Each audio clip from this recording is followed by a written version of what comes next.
Mesdames et messieurs, devant le tableau sombre que nous présente le monde actuellement, nous voulons trouver quand même des raisons valables de mener des réflexions sur des sujets importants qui minent le monde. Bonsoir et bienvenue dans votre émission Vox Débat Politique, une émission pour décortiquer l'actualité sociopolitique de notre pays et du monde.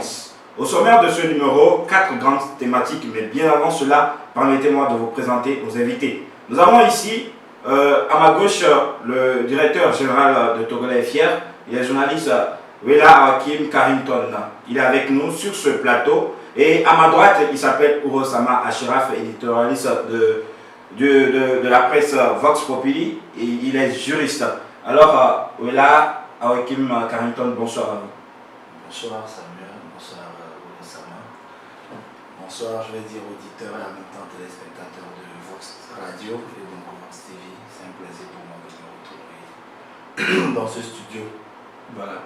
Spectateurs de Vox Radio TV, merci d'avoir organisé ce débat avec mon collègue Carrington Wela au nom de notre constitution profondément libérale. Voilà. Et nous espérons avoir un débat fructueux et rationnel cette soirée. C'est ça. Alors, chers auditeurs et téléspectateurs, en même temps, je le disais tantôt, nous avons de grandes thématiques pour cette émission. Au sommaire, le processus de déconfinement, la Covid-19, initié par le gouvernement par le biais de la levée du couvre-feu et la réouverture des classes. Cette démarche est-elle raisonnable? C'est la toute première thématique. La deuxième, regard sur l'institution judiciaire togolaise. Quelle réforme pour le Conseil supérieur de la magistrature? Le Togo et la question des projets structurants. Pourquoi les projets gouvernementaux piétine toujours, exemple de la route Lomé-Vaughan.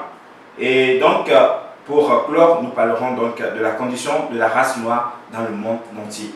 Mesdames et messieurs, voici donc lancé le débat. Chers invités, sentez-vous à l'aise, le plateau est à vous. Alors, prenons le premier thème que nous lançons, le processus de déconfinement au Togo, initié par le gouvernement par le biais de la levée définitive du couvre-feu et la réouverture des classes. Est-ce que cette démarche était raisonnable? Trouvez-vous pas que c'est encore plus délicat de passer à la levée du couvre-feu? Monsieur Wela, nous sommes à vous. Même déjà, avant de prononcer sur le sujet, je voudrais peut-être revenir sur la quatrième thématique parce que vous avez dit la race noire. Oui. C'est une thématique qui me passionne énormément parce que les derniers textes et projets de loi ne parlent plus de race noire, on parle de race humaine. Voilà, et les Noirs ne sont peut-être que, je vais dire, un maillon dans toute cette race qu'est la race humaine. Donc ce serait peut-être bien qu'on puisse corriger le fait de dire race noire. Il faut faire très attention au voilà, concept. il faut véritablement faire attention de ne pas dire race noire, Oui. mais c'est la race humaine dans laquelle nous tous nous signalons. Pour Pour revenir à la première question que nous nous posons, oui.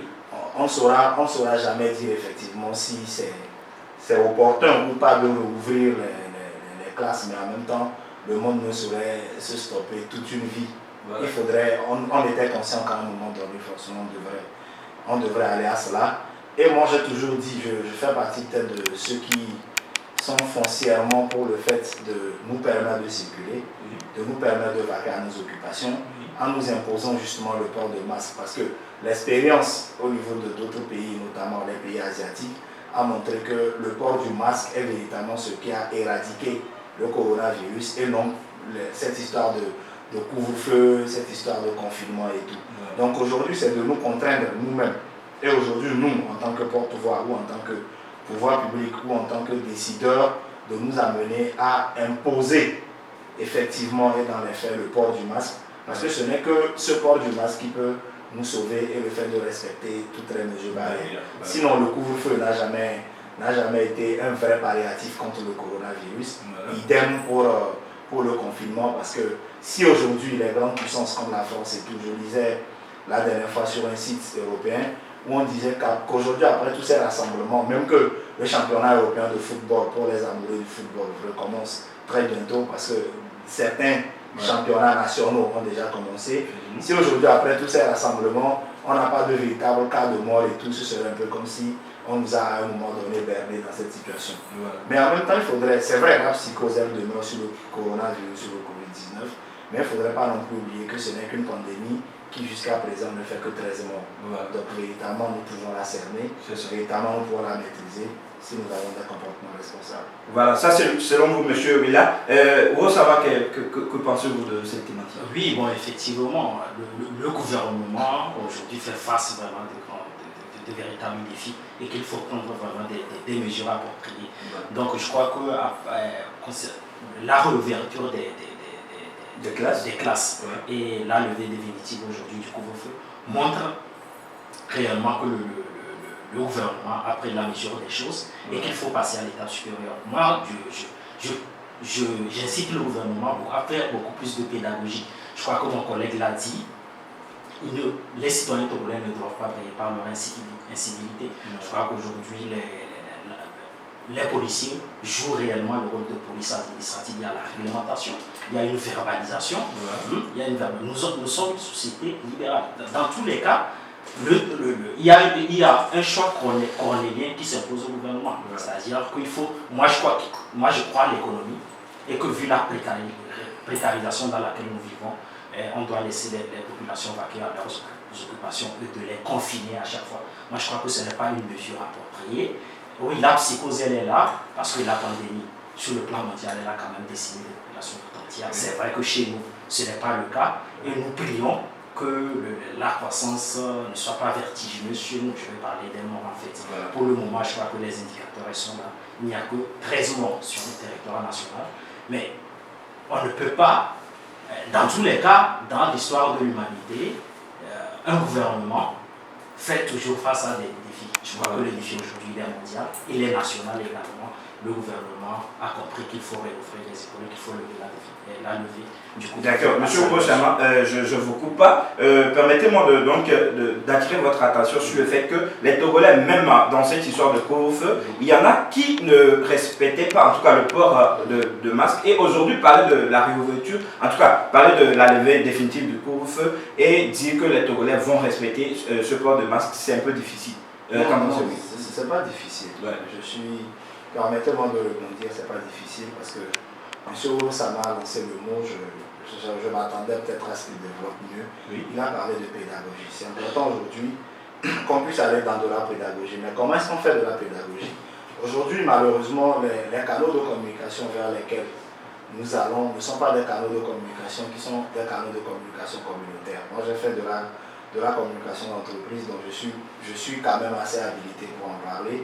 En dehors du droit aussi que j'ai fait, à un moment donné, c'est qu'il faudrait faire comprendre à la population qu'elle est acteur d'elle-même sa survie. Quelle que soit la population, même vous et moi assis autour de cette table, rappelons-nous quand nous étions plus petits, c'est quand on nous interdisait quelque chose que nous étions en fait en rébellion contre l'autorité établie. Et la rébellion contre l'autorité établie pour nous, dans nos familles, c'était nos parents. Quand nos parents nous empêchaient de faire ou nous disaient de faire ceci ou cela, ça nous posait ce problème. Donc aujourd'hui, les policiers qui sont là, c'est vrai que j'ai déploré le fait qu'on n'ait pas communiqué assez autour du port obligatoire du masque avant d'en faire un communiqué officiel. Parce qu'après le communiqué officiel, tout le monde ne l'écoute pas. Ma famille à Kanessé n'a pas, dans la Guinée quelque part, n'a pas de télé pour avoir écouté le communiqué officiel. La levée du couvre-feu dans le Grand Lomé nous soulage, oui, mais même dans Lomé, il y a des foyers qui n'ont pas de télé. Et il y a des foyers, il y a des foyers dans ce Lomé qui n'ont pas de télé, qui n'ont pas de radio, qui n'ont pas de connexion internet, qui n'ont pas WhatsApp. Alors comment est-ce que ces gens, dans les milieux respectifs, apprennent à savoir que le port du masque est obligatoire, mais surtout en les incluant dans le processus de sensibilisation? Parce que ce n'est que comme ça, quand on maîtrise nous-mêmes la thématique, elle est beaucoup plus facile à nous de nous l'approprier.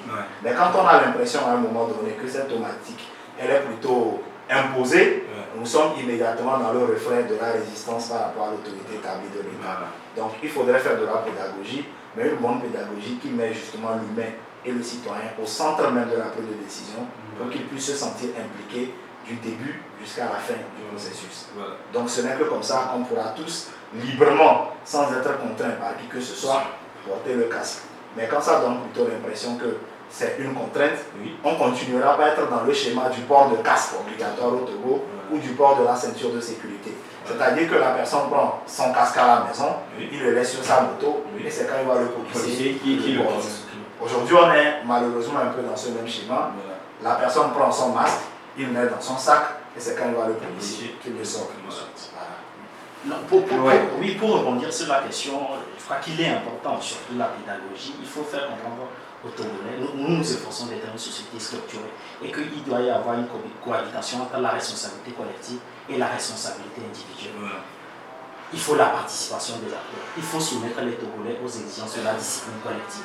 Et aujourd'hui, je crois que l'État a le monopole de structurer notre société. Les policiers font de la réglementation, les rappelés. Avec la verbalisation, on voit très bien qu'ils sont aujourd'hui dotés d'un pouvoir.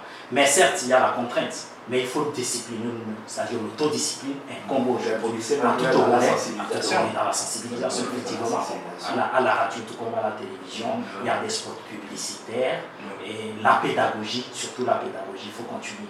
Le gouvernement aussi ne doit pas se leurrer en disant que la menace n'existe plus. Non, certes, elle est toujours là, mais au quotidien, il faut veiller à ce qu'on respecte les usages ou les bons comportements. Ouais, justement, nous sommes plus basés sur la levée du couvre-feu. Retournons un peu en arrière pour parler de la démarche, en tout cas vers la réouverture des écoles. Mais qu'est-ce que deviendront en tout cas les classes de passage? Parce que dans l'article, j'ai cru en tout cas lire que ça serait uniquement des classes d'examen. Oui, ce seraient les classes d'examen qui seront réouvertes parce que les examens sont aujourd'hui des examens communautaires. Le bac, par exemple, est un examen sous-régional. Donc, on saurait zapper pour un pays. Mais pour les classes de passage, comme ils l'ont dit, en fait, comme le communiqué du ministère l'a dit, on va se baser sur les notes et les résultats qu'on a eu antérieurs avant l'arrivée. Mais est-ce que cette stratégie-là ne va pas beaucoup jouer sur les élèves l'année prochaine? Parce que, oui, on se pose la question, on les fait passer à la classe supérieure, mais l'année prochaine, qu'est-ce qui va se passer dans ces classes? Bon, je crois qu'une telle décision peut susciter des débats, mais je crois que l'État doit anticiper, par exemple. S'il faut proposer des solutions, des alternatives, c'est que moi, je propose, par exemple, que lors des vacances ou bien, disons à l'approche de la rentrée prochaine, qu'on puisse aussi organiser des remises à niveau. Par exemple, on peut organiser des séances pour remettre à niveau. Parce que lorsqu'on décide que les classes de passage ne vont plus connaître une nouvelle rentrée, ce qui veut dire qu'on fait abstraction de certains nombres de programmes scolaires qu'il faut étudier forcément.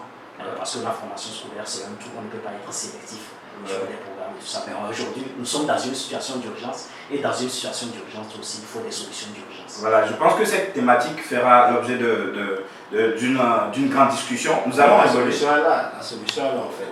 Ouais, la solution elle est là. C'est le moment ou jamais de réformer le système éducatif.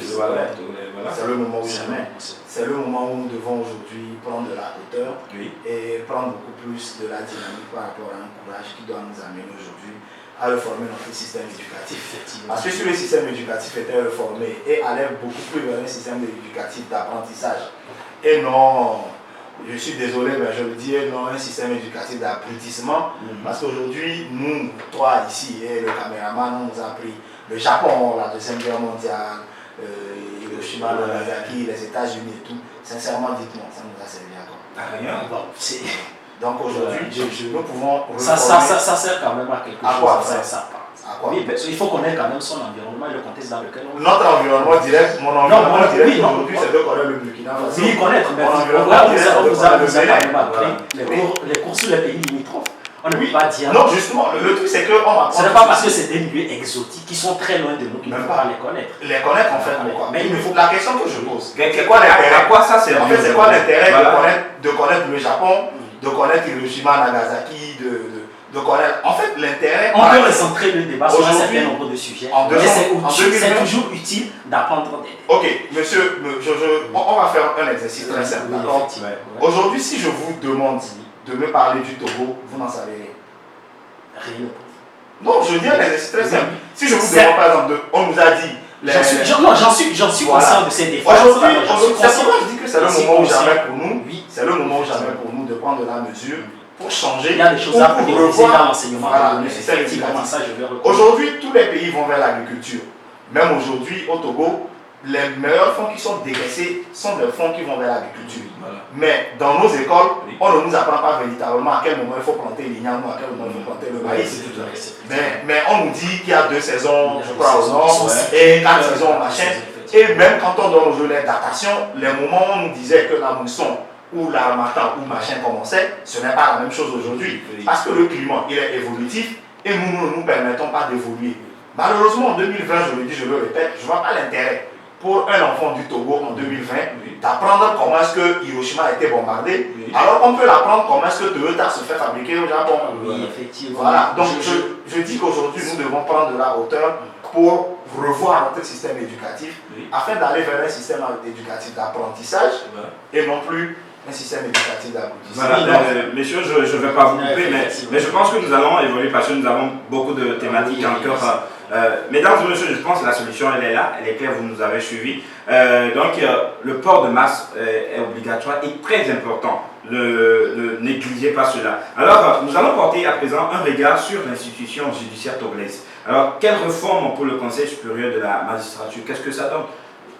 Monsieur Ourochama, Oui, le conseil, bon, disons que l'administration, les différences de l'administration judiciaire togolaise ne datent pas d'aujourd'hui. Ce sont des problématiques qui ont traversé l'histoire constitutionnelle togolaise depuis les années d'indépendance. C'est-à-dire que la question elle est très simple. Est-ce que la séparation stricte des pouvoirs elle est respectée aujourd'hui? Pourquoi l'administration judiciaire est-elle décriée? Pourquoi la justice togolaise est très mal vue par je pourrais même caricaturer, c'est-à-dire qu'il y a des citoyens ordinaires togolais qui estiment que devant toute décision de justice, Oui. il y a un bras armé derrière. Ouais. C'est-à-dire que le juge, le magistrat est manutentionné.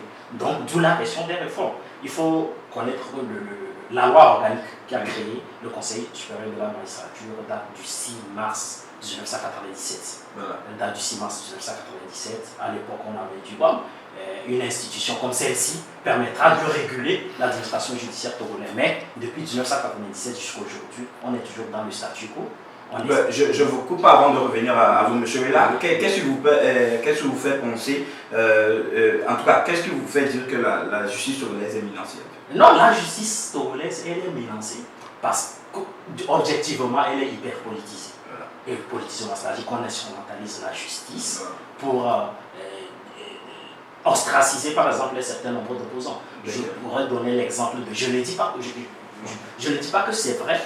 Par exemple, je prends le cas de Pascal Bojola, par exemple, qui a été débouté à la chambre administrative de la Cour d'appel lors des élections municipales, par exemple. Il y a des gens qui estiment que non, c'est une décision politique qui n'est pas républicaine. Voilà. Ouais. Bon, moi, je ne connais pas les éléments du dossier. Je ne peux pas affirmer les choses de manière certine. Voilà. De manière certes, mais ce qu'il faut comprendre, c'est qu'il faut réformer cette institution pour enfin connaître une justice républicaine et politique. Monsieur, là, nous sommes à vous. Vous avez quelque chose sur moi? Non, je me rappelle juste d'une thématique que je devais développer quand j'étais en faculté de droit, où il était question de débattre de la thématique le juge constitutionnel est-il garant de la paix sociale. C'est quand même bizarre parce que dans le développement de mon confrère, j'ai beaucoup plus senti le côté administratif et constitutionnel de notre juridiction. Voilà. Et il faut le dire sans embâche. Aujourd'hui, nos magistrats sont le pouvoir armé du Togo. Et aujourd'hui, personne, en fait, ce que j'attendais peut-être que vous disiez, c'est que aujourd'hui les citoyens préfèrent se rendre justice plutôt que de décider d'aller vers la justice. Le plus grand danger, en fait, c'est ce qui explique cette crise de voilà, confiance. le plus grand danger aujourd'hui dans notre République, c'est un peu ça. La justice Personne on se dit, on attrape un voleur, il vaut mieux lui mettre un pneu parce qu'il ira et reviendra larguer les citoyens. Effectivement. Voilà. En même temps, moi je vais carrément prendre un autre volet de notre justice. Quand on est en face d'un étranger, l'étranger vous dira, je te convoque dans ton propre pays, je te fais enfermer. Ok? Vous allez entendre cette boutade pour c'est faire la bouche des gens. Le mépris des nationaux. Je t'enferme, je peux t'enfermer. Justement, je peux t'enfermer. Es-tu une institution? Je peux t'enfermer. Es-tu le juge constitutionnel? Je peux t'enfermer. Es-tu un substitut d'un magistrat? C'est un slogan, tout va. Tout le monde, parce que jouissant d'une quelconque privilège ou d'une quelconque possibilité, je t'enferme. Voilà. Est-ce qu'aujourd'hui, et dans tous les cas, ou dans beaucoup d'enquêtes que nous avons menées, même ici à Vox Populi, il en est ressorti que les gens qui disent je t'enferme, t'enferment. Voilà. Voilà. Donc ne nous limitons pas seulement au côté politique de la chose, parce qu'en même temps, le côté politique il est important, parce que la politique se sert forcément du juridique. C'est obligatoire. Dans tous les pays, même dans les plus grandes démocraties, la politique a toujours côtoyé le droit, et le droit a toujours côtoyé la politique. Mais aujourd'hui, comment est-ce que certains citoyens lambda, avec limite aucune fonction ni politique ni judiciaire, se permettent de dire aux gens qu'ils peuvent les enfermer dans un système judiciaire et exactement le système carcéral au Togo, nous savons ce qu'il en est. Donc à un moment donné, c'est de mettre the right man in the right place en faisant, parce que le confrère a parlé de 97. Après, il y a une réforme. Il y a eu des réformes évolutives qui ont permis aux magistrats d'avoir même un statut particulier pour les empêcher d'être candidats à la fraude ou candidats à la corruption. Mais est-ce que cela a véritablement changé dans les règles qui sont préétablies?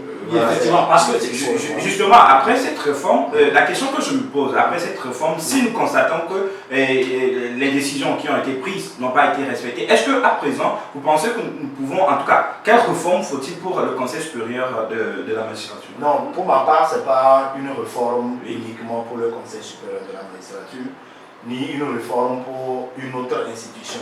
C'est carrément une réforme du peuple togolais. C'est-à-dire que nous devons commencer nous-mêmes par apprendre l'intégrité, par apprendre la valeur du travail et par apprendre à ne pas se brimer les uns les autres. Voilà. Un président américain disait qu'en fait, la vraie difficulté de l'homme noir, c'est que l'homme noir demeurera une vie pour l'homme noir.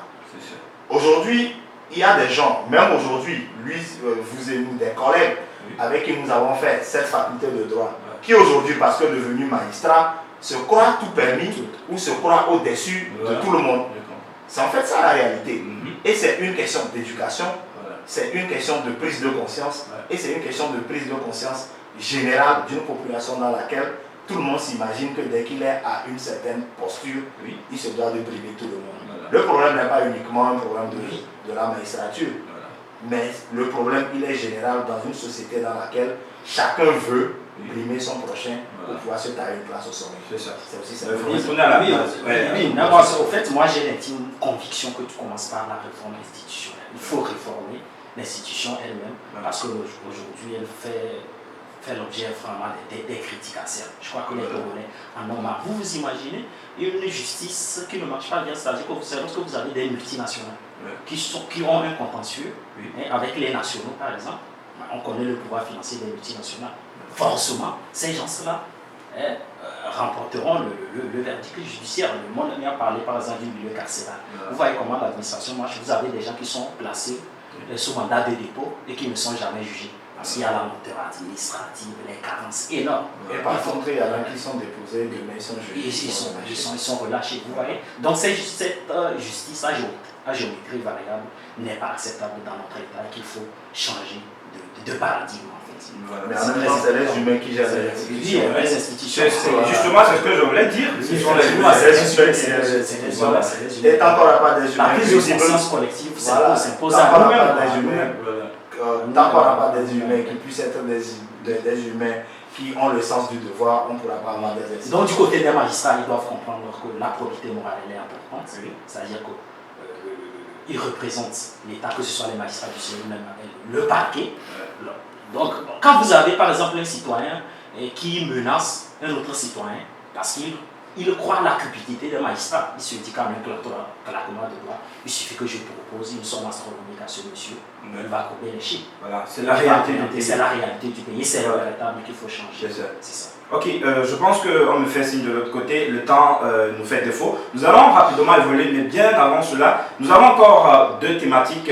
Nous allons revenir un peu sur les projets gouvernementaux, mais bien avant cela, nous allons marquer une pause musicale. Nous revenons juste après pour continuer. La restructuration de notre population de base. Et c'est même l'une des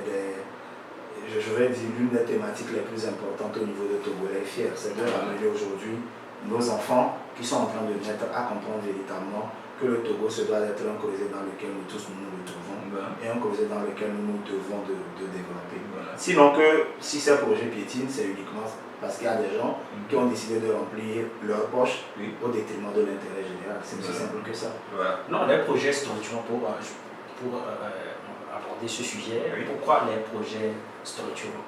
Comme il a dit, parce que vous avez des gens aujourd'hui qui excellent dans la prédation, c'est-à-dire un certain laxisme gouvernemental, on ne poursuit pas des gens, vous avez des gens qui détournent comme ça, c'est-à-dire l'État est devenu une épicerie familiale, où ce n'est plus une forme institutionnalisée en fait. C'est-à-dire que lorsqu'on accède à des postes de responsabilité, il faut au moins un sursaut de patriotisme. Un sursaut de patriotisme. On a des processus extrêmement longs. Et vous avez, si les règles en termes de passation des marchés publics sont respectées, moi je ne crois pas qu'il ne peut plus y avoir de tels désagréments. Vous avez des projets qui ne se réalisent pas à temps et tout ça. Il faut respecter les règles en matière. Vous avez aujourd'hui des entreprises qui se veulent, qui estiment qu'ils ont le monopole des marchés publics togolais, c'est-à-dire on privilégie le gré à gré plutôt que les appels d'offres. Je crois que même les appels d'offres sont biaisés. Sont biaisés, les appels d'offres sont biaisés. Donc, je pense que la réalité, elle est là. Il faut des structures, lorsque le budget est alloué pour l'exécution des travaux publics. Il faut suivre de près, il faut être méticuleux vraiment dans le suivi. Effectivement. Je pense que nous n'allons pas beaucoup prendre de temps là parce qu'il n'y a rien à dire là. Il n'y a rien à dire. Nous allons rapidement survoler pour tomber un peu sur la condition de la race, en tout cas sur la condition des Noirs dans le monde entier. Pensez-vous que ça porte un peu, en tout cas les Noirs ont peut-être... je ne sais pas comment poser la question, mais est-ce qu'il y a un souci leur place dans le concert des nations. Voilà, c'est exactement ça en fait, parce qu'aujourd'hui, quand je dis tout ce qui se passe, les gens essayent de s'émouvoir, moi je dis que c'est de la comédie. À côté en Libye, on ne continue pas à vendre les Noirs. En Mauritanie, l'esclavage n'est pas encore fini. Même au Togo, on continue. Même au Togo, les Libanais et tout qui sont là continuent pas à maltraiter, marginaliser nos frères et sœurs. Mais qu'est-ce que nous faisons? Voilà. Mais bien évidemment, on nous avait dit, en tout cas, dans les classes un peu inférieures, que Victoire Chouachet a aboli l'esclavage. Non, en fait, l'abolition, disons, au fait, dans l'histoire, moi je pourrais appeler ça l'abolition formelle. Est-ce que structurellement, l'esclavage est aboli? Aujourd'hui, il y a l'esclavage intracommunautaire. Vous voyez, comme la haine ou l'animosité aujourd'hui qui existe entre les communautés. Mon front confrère l'a rappelé. Je vous dis, en Mauritanie jusqu'alors, vous avez une institution sous-régionale et régionale qui s'appelle l'Union africaine, à laquelle